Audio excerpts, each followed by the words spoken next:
नमस्कार, 8 बजे के समाचार में आप सभी का स्वागत है। मैं हूं संतोष चौधरी। सबसे पहले नजर डालते हैं हेडलाइंस पर।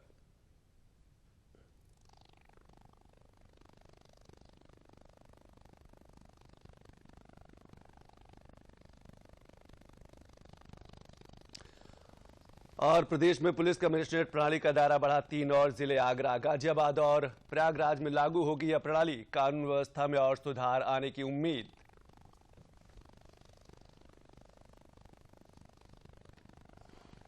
प्रदेश में पुलिस कमिश्नरेट प्रणाली का दायरा बढ़ा। 3 और जिले आगरा, गाजियाबाद और प्रयागराज में लागू होगी यह प्रणाली। कानून व्यवस्था में और सुधार आने की है उम्मीद।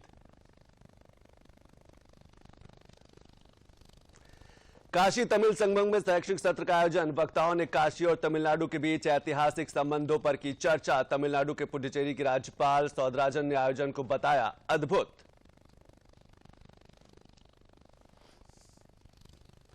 संविधान दिवस आज महोबा में केंद्रीय संचार ब्यूरो ने लगाई प्रदर्शनी। संविधान के निर्माण से जुड़ी दुर्लभ चित्रों को किया जा रहा है प्रदर्शित।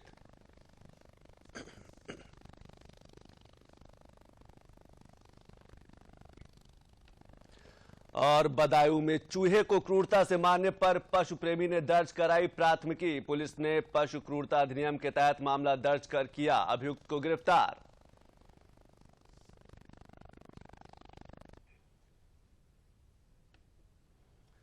तो चलिए खबरों पर विस्तार से नजर डाल लेते हैं। योगी सरकार ने प्रदेश के 3 और जिलों में पुलिस कमिश्नरेट प्रणाली लागू करने का फैसला किया है। आगरा, गाजियाबाद और प्रयागराज में इस व्यवस्था को लागू करने के लिए शुक्रवार को मुख्यमंत्री की अध्यक्षता में हुई कैबिनेट की बैठक में प्रस्ताव को मंजूरी दे दी गई है। इन तीनों जिलों में जल्द ही एडीजी रैंक के अधिकारी तैनात होंगे। इस फैसले के बाद प्रदेश में पुलिस कमिश्नरेट प्रणाली 7 जिलों में लागू हो गई है। इससे पहले लखनऊ, नोएडा, कानपुर, वाराणसी में इसे लागू किया गया था। कैबिनेट के निर्णयों की जानकारी देते हुए प्रदेश के नगर विकास मंत्री ए के शर्मा ने बताया कि इन तीनों महानगरों में सीआरपीसी के नियमों के अनुसार मेट्रोपॉलिटन एरिया के तौर पर घोषित किया जाएगा।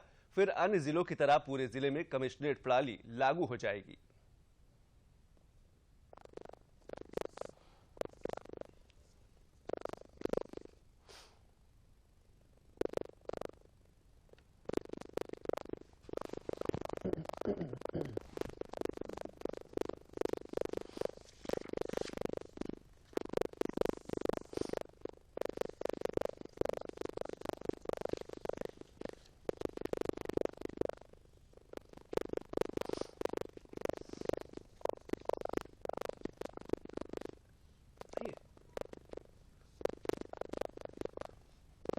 चलिए और इस पर अधिक जानकारी के लिए हम बात करते हैं। हमारे संवाददाता विजय उपाध्याय जी हैं। विजय जी, मैं सबसे पहले आपसे ये समझना चाहता हूं कि जिस तरीके से कमिश्नरेट प्रणाली का दायरा बढ़ गया है, पहले नोएडा, लखनऊ, वाराणसी और कानपुर तक सीमित था, फिर 3 और शहर जोड़ दिए गए, आगरा, गाजियाबाद। क्या आपको लगता है कि ये कानून व्यवस्था को चुस्त दुरुस्त करने का एक बेहतर प्रयास किया जा रहा है? देखिए, इसकी शुरुआत जिस तरह से 3 जिलों में प्रयोग के तौर पे की गई वो सक्सेसफुल रही। कानून व्यवस्था पे बहुत सकारात्मक असर पड़ा है। जहाँ पे आबादी ज्यादा है शहरों की और वहाँ पे लॉ एंड ऑर्डर को संभाले रखना हमेशा बहुत चुनौतीपूर्ण रहा है। पुलिस ने बहुत सारे प्रयोग किए, जनरल एडमिनिस्ट्रेशन ने बहुत से प्रयोग किए, लेकिन उसमें उनको सफलता नहीं मिलती थी। लेकिन अब पुलिस प्रशासन को पूरी तरह से मजिस्ट्रियल पावर के साथ अलग कर देने से जो लिंक था दोनों में वो तो ब्रेक हुआ, लेकिन साथ में जो कानून व्यवस्था है, जो क्रिमिनल्स एलिमेंट हैं, जो अनैतिक काम करने वाले लोग हैं, पुलिस की उन पे प्रभावी कार्रवाई शुरू हो गई।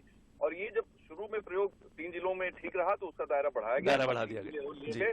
देखिए, आगरा बहुत इंपॉर्टेंट है, प्रयागराज भी उतना ही इंपॉर्टेंट है। आगरा, प्रयागराज और गाजियाबाद जो जुड़े हैं, तीनों जिलों की महत्ता किसी से छिपी नहीं है। आगरा पर्यटन और टूरिस्ट दोनों तरीके से महत्वपूर्ण है। जी जी जी विजय जी, एक चीज और आपसे समझना चाहूँ। जिस मजिस्ट्रेट पावर की आप बात करते हैं, पहले ये देखा जाता था कि पुलिस को लॉ एंड ऑर्डर बनाने के लिए डीएम के अधीन रहना पड़ता था, बार बार डीएम से परमिशन लेना पड़ता था। अब जो अधिकार पुलिस को मिल गए हैं, क्या आपको लगता है इससे और उसको लॉ एंड ऑर्डर बनाने में आसानी होगी? देखिए, इन्फोर्समेंट एजेंसी और मिनिस्ट्रियल पावर एक साथ हो जाने से निश्चित तौर पे प्रभावी कार्रवाई होती है। क्योंकि जब जनरल एडमिनिस्ट्रेटर जो एसडीएम या डीएम के पास कोई मामला जाता था तो उनकी दृष्टि अलग होती थी, और पुलिस कोई केस पकड़ती है तो उसमें जो फैक्ट होते हैं उसको पेश करना होता है, वहाँ एक लेंदी प्रोसेस हो जाता था। यहाँ उन्होंने पुलिस ने कार्रवाई की, सारी चीजें तैयार करके फिर उनको मजिस्ट्रेट के कोर्ट में ले जाना पड़ा। अब वो प्रक्रिया से वो अलग हो गए। दूसरा, जो कानून व्यवस्था के मुद्दे हैं वो कानून व्यवस्था का विशेषज्ञ ही ज्यादा अच्छे ढंग से समझ सकता है। अगर कहीं कोई आपत्ति है तो ऊपर की कोर्ट का ऑप्शन हमेशा खुला हुआ है, मतलब आप सिविल कोर्ट जा सकते हैं फिर जिला अदालत में, लेकिन मजिस्ट्रियल पावर में जो इन्फ्लुएंस था वो कम हुआ है। इससे जो छोटे अपराध हैं और जो शहरों में हमेशा ये बड़ी चुनौती रही, जैसे आपको याद हो कि जब तक कमिश्नरेट प्रणाली लखनऊ में लागू नहीं थी तो लखनऊ को कई बार लोग लिखते थे कि यहाँ पे अपराध बहुत हो रहे हैं, अपराध का कैपिटल हो गया है। लेकिन ये सारी चीजें आप देखिए कि आंकड़े इसके गवाह हैं कि इनमें कमी आई है और इसकी वजह से सरकार ने 3 और नए जिलों को जोड़ा है, जो बहुत ही महत्वपूर्ण है। जी विजय जी, एक चीज और मैं आपसे समझना चाहता हूं कि जिस तरीके से कमिश्नरेट का दायरा बढ़ा, अब प्रदेश के 7 बड़े शहरों को कमिश्नर प्रणाली के अंदर लाया गया है, क्या आपको लगता है उसी तरीके से पुलिस को और अधिक तकनीक से जोड़ने की जरूरत है और अधिक ट्रेनिंग देने की जरूरत है? जिस तरीके से लगातार साइबर क्राइम बढ़ रहा है, बैंकिंग से जुड़े क्राइम बढ़ रहे हैं, आपको लगता है पुलिस को भी उसी तरीके से तैयार करने की जरूरत है? देखिए, उत्तर प्रदेश सरकार ने साइबर थानों की संख्या बढ़ाई है। अब हर जिले में करीब करीब साइबर थाने की व्यवस्था लागू हो जाएगी। इसके अलावा जो नए अपराध आए हैं, उन सारे अपराधों को रोकने के लिए पुलिस को ट्रेनिंग दी जा रही है। उनके हथियार, उनके इक्विपमेंट, सब संचार प्रणाली सब आधुनिक की जा रही है। जो डिजिटल फ्रॉड होता है उस पे अंकुश लगाने के लिए सरकार ने कार्रवाई की और होम डिपार्टमेंट ने बाकायदा इसके लिए एक्सपर्ट्स तैनात किए हैं और ट्रेनिंग दी है जो इनकी मौजूदा पुलिस व्यवस्था है उसमें। तो लोगों को हर तरीके से सहूलियत मिले। आप मतलब डिजिटल जो फ्रॉड होते हैं उसमें तो उपभोक्ता की गलती होती है, यानी जो व्यक्ति फंसा है कहीं न कहीं उसकी गलती, उसकी सजगता की कमी की वजह से वो फंस जाता है। फिर भी पुलिस उसमें तत्परता से कार्रवाई करके रिकवरी कराती है। बहुत से ऐसे केसेस हर दिन सामने आते हैं जहां किसी के पिन नंबर बदल लिया या फोन पे डिजिटल फ्रॉड कर लिया। तो उन सारी चीजों पे मतलब इस सर्वांगीण कानून व्यवस्था के सभी पहलुओं पर सरकार की पैनी निगाह है और सुधार के और मजबूत करने के लगातार उपाय हो रहे हैं। बिल्कुल सही कह रहे हैं, सुधार और मजबूत करने के लगातार उपाय किए जा रहे हैं, इसीलिए कमिश्नर प्रणाली जो है लगातार बढ़ाई जाए। बहुत बहुत शुक्रिया विजय जी सभी जानकारी के लिए। और बढ़ते अगली खबर की ओर बात करते हैं। प्रदेश के 23 बस अड्डे अब हवाई अड्डे के रूप में विकसित किए जाएंगे, जहां mall, hotel, restaurant, VIP lounge भी बनेंगे। इसमें लखनऊ के विभूतिखंड, अमौसी और चारबाग स्थित डिपो कार्यशाला भी शामिल है। कैबिनेट ने शुक्रवार को परिवहन विभाग के प्रस्ताव को मंजूरी दे दी है। इस योजना के तहत राज्य सड़क परिवहन निगम प्रदेश के 23 बस स्टेशनों को पीपीपी पद्धति पर यानी कि पीपीपी मॉडल पर विकसित किए जाने पर संशोधित बिड डॉक्यूमेंट को मंजूरी दे दी गई है। इन बस अड्डों के विकास से लोगों को अतिरिक्त सुविधाएं मिल सकेंगी। जिन जिलों में इन बस अड्डों का विकास किया जाएगा उनमें कौशाम्बी, गाजियाबाद, बुलंदशहर, आगरा, मथुरा, कानपुर, बनारस, प्रयागराज, रायबरेली, बरेली, मेरठ, हापुड़, अयोध्या, गोरखपुर के बस अड्डे शामिल हैं। जो हमारे बड़े शहर हैं उस शहरों को पहले चरण में हम लोगों ने पीपीपी मॉडल पर लिया है। में लखनऊ के 2 बस अड्डे हैं, आगरा के 2 हैं, प्रयाग के 2 हैं, बनारस के 1 हैं, गोरखपुर के हैं। इस तरह से 23 जो है कानपुर के हैं। तो 23 बड़े शहरों के जो हमारे बस अड्डे हैं उसको हवाई अड्डा के तर्ज पर बनाने की स्वीकृति आज जो है कैबिनेट ने स्वीकृत किया है। हर तरह की सुविधाएं होंगी। उसमें जो हमारे यात्री आएंगे उनको ठहरने की व्यवस्था भी रहेगी, होटल भी रहेगा, अच्छे रेस्टोरेंट भी रहेगा। वहां पर उनको सामान की खरीदारी के लिए वहां पर मॉल भी होगा। और जो जिस तरह से हवाई अड्डों पर वहाँ अच्छे प्रकार के शौचालय, लोगों को बैठने के लिए अच्छी जो है सुविधाएं, महिलाओं के लिए अलग व्यवस्था रहेगी, पानी पीने से लेकर के सभी चीजों को जो आधुनिक जो भी व्यवस्थाएं हैं सभी इस बस अड्डों पर सुसज्जित रहेंगी। तो ये हम प्रदेश के सभी 75 जिलों में करने वाले हैं। और काशी तमिल संगमम समारोह में शुक्रवार को आयोजित शैक्षिक सत्र में वक्ताओं ने काशी और तमिलनाडु के बीच ऐतिहासिक संबंधों पर खुलकर चर्चा की। मुख्य अतिथि तेलंगाना के राज्यपाल और पुडुचेरी के lieutenant governor doctor Tamilisai Soundararajan ने कहा कि काशी तमिल संगमम समारोह के जरिए उत्तर और दक्षिण की संस्कृति का संगम देखने को मिल रहा है, जो अद्भुत और अनूठा है। बीएचयू के एमपी थिएटर मैदान में आयोजित कार्यक्रम में डॉक्टर तमिलिसाई सौंदरराजन ने कहा कि प्रधानमंत्री नरेंद्र मोदी ने एक भारत श्रेष्ठ भारत की जो परिकल्पना की है, उसका सबसे बड़ा उदाहरण काशी तमिल संगमम है। उन्होंने कहा कि काशी और तमिल के बीच सदियों पुराना संबंध रहा है और प्रधानमंत्री नरेंद्र मोदी ने इसे नया स्वरूप दिया है। I am really very happy to attend this program. I thank our Honorable Prime Minister for his great idea with Tamil. It's a grand old connection, but it is now revived.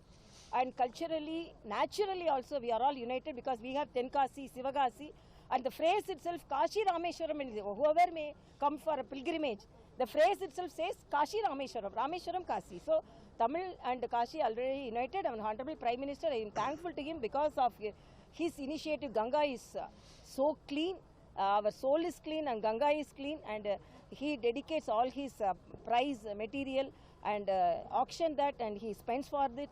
And apart from that, as a Tamilian, I am very proud. In Banaras University, they have made Tamil chair for to make the Tamil to honor the Tamil. So I am really very happy. And this idea of connecting Tamil and Kashi Sangamam, and all the youngsters are visiting. So it's a great connection, revived, and we are very happy as a Tamilian. I am very thankful to our Honorable Prime Minister. और काशी तमिल संगमम में जो साहित्यकारों का समूह आया है, वह आज के आधुनिक प्रचार प्रसार के माध्यमों से परिचित है। और कैसे तमिलनाडु में काशी तमिल संगमम का प्रचार हो रहा है, इस पर बात की हमारे सहयोगी हरकेश बहादुर सिंह गौतम ने। ये जो इस बार का आया हुआ है ग्रुप समूह साहित्यकारों का, इसमें कुछ खास लोग भी हैं। वो खास ऐसे हैं जो आज के युग में जो सोशल मीडिया है उसमें महारत हासिल है, अपना यूट्यूब चैनल चलाते हैं। उनमें से ही एक है सुजाता। ये जो आपका यूट्यूब चैनल है और जो आपने काशी तमिल संगमम के माध्यम से जो अनुभव लिया है काशी में, उसको आप कैसे एंजॉय करेंगे? रामानुजाचार्य से लेके सब लोग यही बोलते हैं कि एक का अब भगवान एक के लिए नहीं होता है, सबके लिए होता है। सबको एक साथ आगे बढ़ने में ही सनातन धर्म माना जाता है। इसी सनातन धर्म का इम्पोर्टेंट मूल्य इम्पोर्टेंट विषय है कि सबके साथ, इसीलिए मेरा चैनल का नाम सहा रखा है, सबको एक साथ लेके जाना है। एंड शरणागति means ultimate surrender. Surrender is the only thing everybody can make of any spiritual progress. If at all it's worth in doing this, it is only Saranagati. So the channel in itself is talking about how to be together in this, and in this Kashi Tamil Sangamam. It's a blend of culture, it's a blend of religion, it's a blend of all the age groups, all the communities, all the sections, all walks of life together in one go. And we are having an 8-day trip, and we are having the 4th day today at Banaras Hindu University. We had a lot of cultural programs. Her Excellency Telangana, Her Excellency Garner, she addressed this meeting today, and we are having a lot of programs, fun-filled as well as culturally benefiting each other. It's a blend of all these things in one go. Damodaran ji हैं, इनका एक अलग तरह का अनुभव है। वो अनुभव भी प्रचार प्रसार से जुड़ा हुआ है, चूंकि मैंने बताया कि साहित्यकारों की टोली आई है। Damodaran sir, what is your experience about Kashi Tamil Sangamam? Yeah, Kashi Tamil Sangamam made a very good arrangements, and throughout from my journey from Chennai to Kashi, everywhere the people welcome the team. It's amazing. When I reached the Kashi, I see the lot of development. It is not brought to our knowledge in Chennai, because only few channels, Doordarshan only is showing all those things. Other channel is not showing anything, the development made by the Prime Minister Narendra Modi ji. It is really amazing. And also people, the way the people welcomed here, it is wonderful. Everybody says, it's Vanakkam, welcome. I many times visited North India. I never experienced this kind of welcome. It's really amazing to me. Okay, really thankful to Narendra Modi to arrange this program. Thank you. ये दामोदरन जी हैं, इनका कहना है कि किस तरह से काशी तमिल संगमम का जो प्रचार प्रसार है वो उधर के जो भी प्रचार प्रसार के माध्यम हैं वो नहीं कर पा रहे हैं या नहीं दिखा रहे हैं, केवल दूरदर्शन पर ही इसका प्रचार प्रसार देखने को मिल रहा है। तो एक बड़ी बात है दूरदर्शन के लिए, डीडी न्यूज़ के लिए। कैमरा पर्सन मनोज कुमार साहनी के साथ doctor Harikesh Bahadur Singh Gautam, DD news, Varanasi. और अभी वक्त हो चला एक छोटे से ब्रेक का। ब्रेक के बाद जब वापस आएंगे तो कुछ और खबरों पर नजर डालेंगे। हाय मॉम, फिर से शॉपिंग? बाबूजी, आपने इसे बिगाड़ के रखा। लिमिट में करो तो कुछ बुरा नहीं होता है। बिना लिमिट शॉपिंग करेगी आपके कार्ड पे ऐड ऑन जो है। मैंने तो कार्ड पे लिमिट सेट कर दिया। अच्छा, इसके फायदे ये हैं कि रिस्क कम हो जाता है और अगर फ्रॉड भी हुआ तो तुरंत बैंक को बोल दीजिए, नुकसान कम। दादू, नेक्स्ट टाइम ये pink dress. You are the limit. Limit तो सेट है। आरबीआई कहता है जानकार बनिए, सतर्क रहिए। और ब्रेक के बाद आप सभी का स्वागत है। प्रधानमंत्री नरेंद्र मोदी की जबरदस्त लोकप्रियता केवल भारत में ही नहीं पूरी दुनिया में है। यह बात एक रेटिंग एजेंसी के सर्वे में साबित हो गई है। प्रधानमंत्री नरेंद्र मोदी 77% के साथ विश्व के सर्वाधिक लोकप्रिय नेता बने हुए हैं। अमेरिकी कंपनी की ओर से विशेष विश्व नेताओं की लोकप्रियता के बारे में जारी रेटिंग में ये खुलासा किया गया है।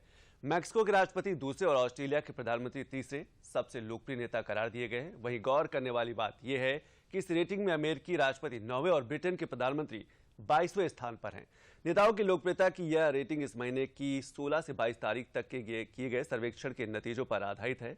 इस सर्वेक्षण में 7 दिन तक प्रत्येक देश में वयस्क निवासियों की राय ली गई। इससे पहले प्रधानमंत्री नरेंद्र मोदी विश्व नेताओं की रैंकिंग में सबसे ऊपर हैं।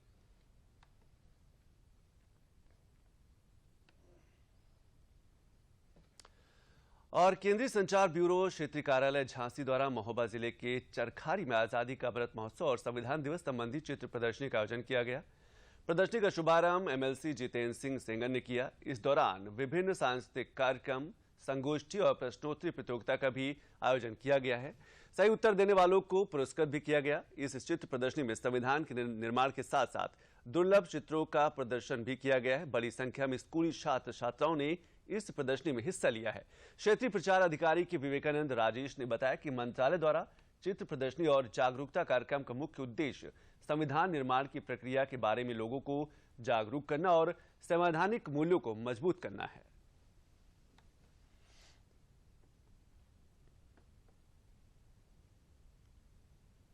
संविधान दिवस जो हमारा 75वीं वर्षगांठ अमृत महोत्सव के उसमें सूचना प्रसारण द्वारा आयोजित किया गया है और इसमें प्रदर्शनी में चित्रण किया गया है, जागरूकता अभियान चलाया जा रहा है और ये पूरे भारत देश के सभी जगह पर एक कार्यक्रम चल रहा है ताकि लोगों के बीच में एक जागरूकता हो और हमारे इस बीच में 75 वर्ष में जो हमारे पूर्व का अतीत है उसके बारे में भी लोग जाने। तो सूचना प्रसारण विभाग द्वारा प्रचार प्रसार के लिए प्रदर्शनी का आयोजन। और रामराज दीपोत्सव पर दूरदर्शन समाचार की विशेष प्रस्तुति देखिए। 26 नवंबर शनिवार को दिन में 2:30 बजे और पुनः प्रसारण शाम 7:30 बजे। और बढ़ते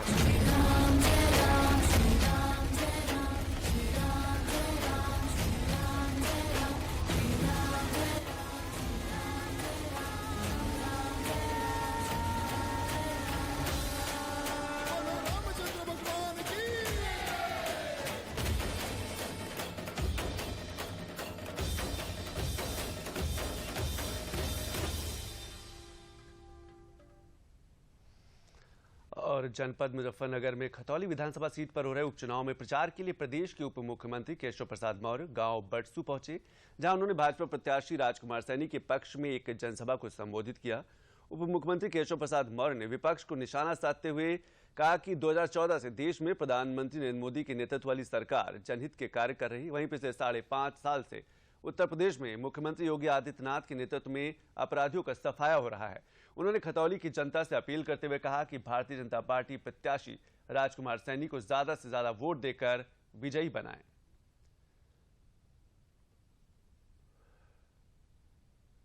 बहन राजकुमारी सैनी जी को यहाँ की जनता का आशीर्वाद मिला है और मैं देख रहा हूँ लगातार जिस प्रकार उत्साह से उन्होंने अपना आशीर्वाद राजकुमारी सैनी व्यक्त किया है। मुझे पूरा विश्वास है जितने वोटों से श्री विक्रम सैनी जी यहाँ पर चुनाव जीते थे उससे दुगना तिगुना वोटों से राजकुमारी सैनी जी जीतेंगी और जो सपा और लोकदल गठबंधन के प्रत्याशी हैं उनकी जमानत यहाँ पर जब्त। हमारे 2 बार से लगातार तो नंदकिशोर जी हरा रहे हैं और राजकुमारी सैनी जी को हराने का अवसर मिल गया है और मुझे पूरा विश्वास है 5 तारीख को वोट पड़ेंगे, 8 तारीख को गिनती होगी तो खतौली सहित रामपुर विधानसभा सहित मैनपुरी लोकसभा भी भारतीय जनता पार्टी के खाते में। और बदायूं से एक अनूठा और चौंकाने वाला मामला सामने आया है, जिसमें एक पशु प्रेमी ने चूहे पर क्रूरता करने वाले के खिलाफ थाने में एफआईआर कर दी है। दरअसल मामला शहर के पनवड़िया मोहल्ले का है, जहां नाले के पास मनोज कुमार नाम का व्यक्ति चूहे की पूंछ में पत्थर बांधकर अपने बच्चों के साथ उसे नाले में फेंक रहा था। तभी वहां से गुजर रहे पशु प्रेमी बिकेंद्र शर्मा ने यह देखकर उसे ऐसा करने से मना किया, लेकिन उसके बावजूद उसने चूहे को नाले में फेंक दिया। बमुश्किल पशु प्रेमी बिकेंद्र ने चूहे को नाले से बाहर निकाला, लेकिन तब तक चूहे ने दम तोड़ दिया था। बिकेंद्र की मांग है कि पशु पर क्रूरता करने वाले के खिलाफ पशु क्रूरता अधिनियम के तहत मुकदमा दर्ज किया जाए। बिकेंद्र के प्रार्थना पत्र मिलने के बाद कोतवाली प्रभारी निरीक्षक ने पशु चिकित्सा अधिकारी को पत्र लिखकर चूहे का पोस्टमार्टम करवाने की दरख्वास्त की, जिसके बाद चूहे का पोस्टमार्टम IVRI बरेली से कराया गया, जिसकी 7 दिन बाद रिपोर्ट आएगी। पुलिस ने प्राथमिकी दर्ज कर अभियुक्त को गिरफ्तार कर लिया है।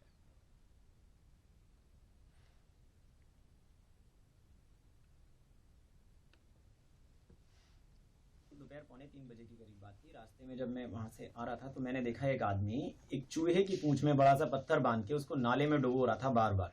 मैंने देखा कि ऐसा क्यों कर रहा है। जब उससे पूछा तो बोला मैं इसको मारने के लिए ऐसा करता हूँ और आए दिन ऐसा ही करता हूँ। तो मैंने उसको निकालने के लिए बोला, उसने नहीं निकाला, उसने नाले में उसको फेंका।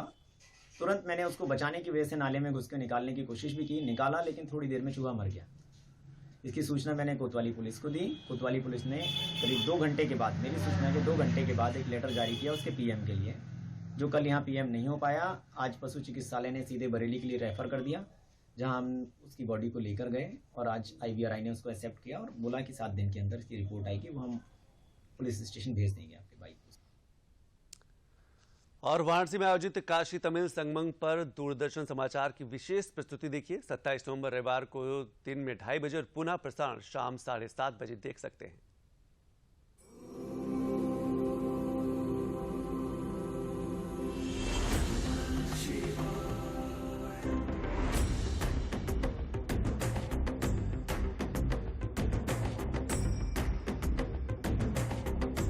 काशी तमिल संगमम अपने आप में विशेष है, अद्वितीय है।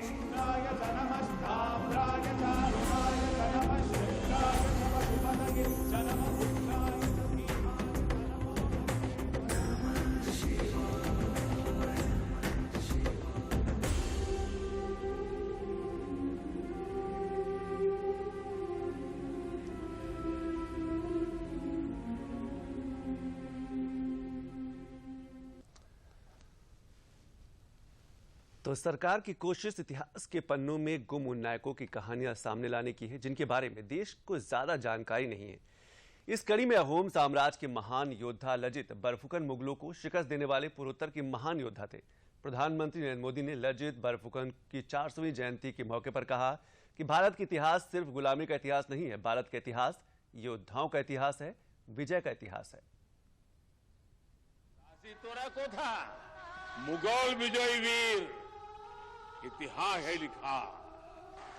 अर्थात बच्चों, तुमने सुनी है लासित की गाथा? मुगल विजयी वीर का नाम इतिहास में दर्ज है।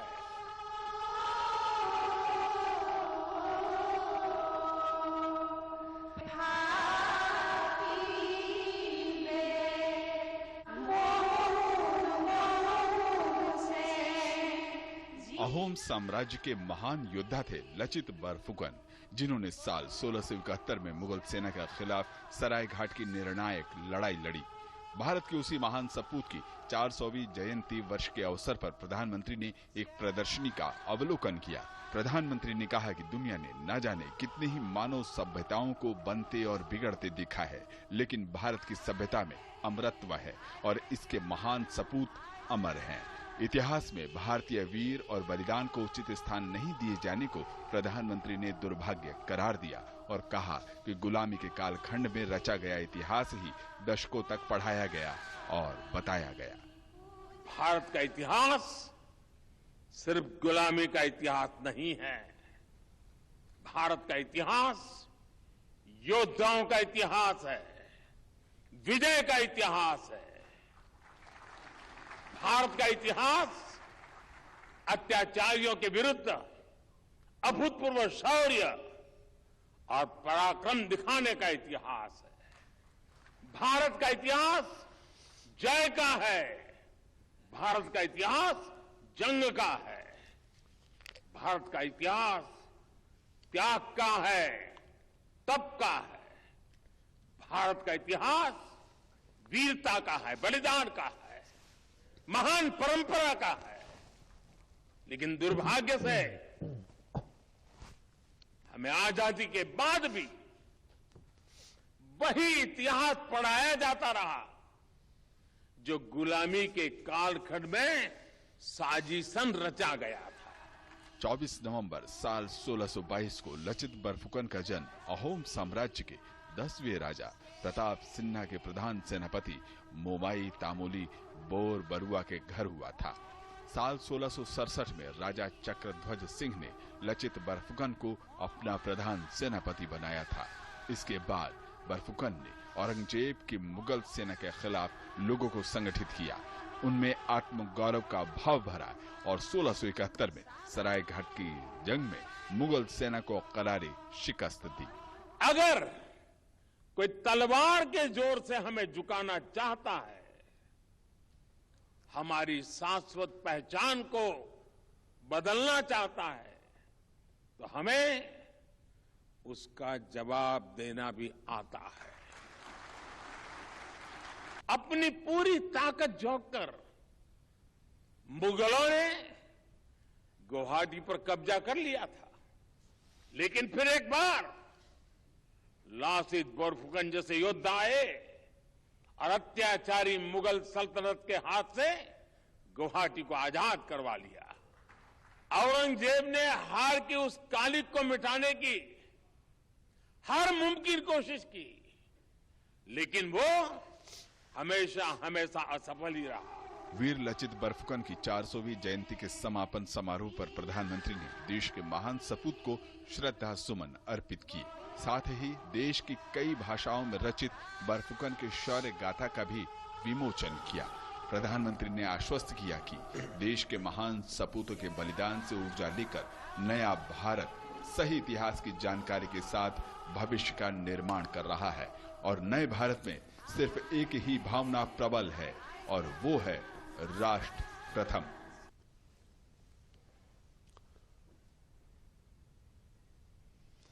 और आप बात अयोध्या की कर लेते हैं। अयोध्या में प्रदेश सरकार की सामूहिक विवाह योजना के अंतर्गत श्रमिक परिवार की 1365 जोड़ों का विवाह संपन्न कराया गया। सामूहिक विवाह के माध्यम से धार्मिक और सामाजिक एकता का संदेश भी दिया गया। गायत्री परिवार की महिला और पुरुष वैदिकों ने संयुक्त रूप से गायत्री मंत्रोच्चार के साथ 1352 जोड़ों का विवाह संपन्न कराया, तो वहीं कांजी ने 13 जोड़ों को निकाह पढ़ाकर शादी की रस्म पूरी की। सामूहिक विवाह में अयोध्या के साथ ही अम्बेडकर नगर जनपद के 1365 जोड़े दाम्पत्य सूत्र में बंध गए। प्रदेश के श्रम और सेवायोजन मंत्री अनिल राजभर, स्थानीय सांसद लल्लू सिंह सहित कई गणमान्य लोगों ने घराती और बाराती की भूमिका निभाकर नव दंपतियों को आशीर्वाद दिया। विवाह स्थल के प्रवेश द्वार का नाम चित्रकूट और अयोध्या रखा गया, तो विवाह मंडप के नाम पवित्र नदियों सरयू, गंगा, यमुना और सरस्वती जैसी नदियों के नाम पर रखा गया था। भगवान श्री राम।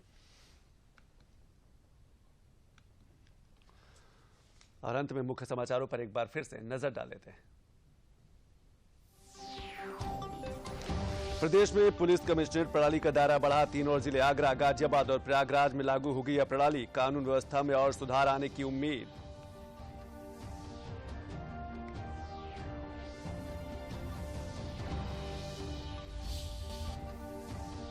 काशी तमिल संगमम में शैक्षिक सत्र का आयोजन। वक्ताओं ने काशी और तमिलनाडु के बीच ऐतिहासिक संबंधों पर की चर्चा। तमिलनाडु के पुडुचेरी की राज्यपाल सौदराजन ने आयोजन को बताया अद्भुत।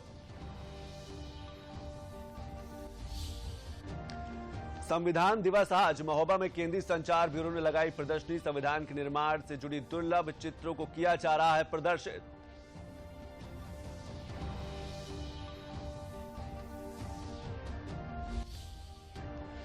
और बदायूं में चूहे को क्रूरता से मारने पर पशु प्रेमी ने दर्ज कराई प्राथमिकी। पुलिस ने पशु क्रूरता अधिनियम के तहत मामला दर्ज कर किया अभियुक्त को गिरफ्तार।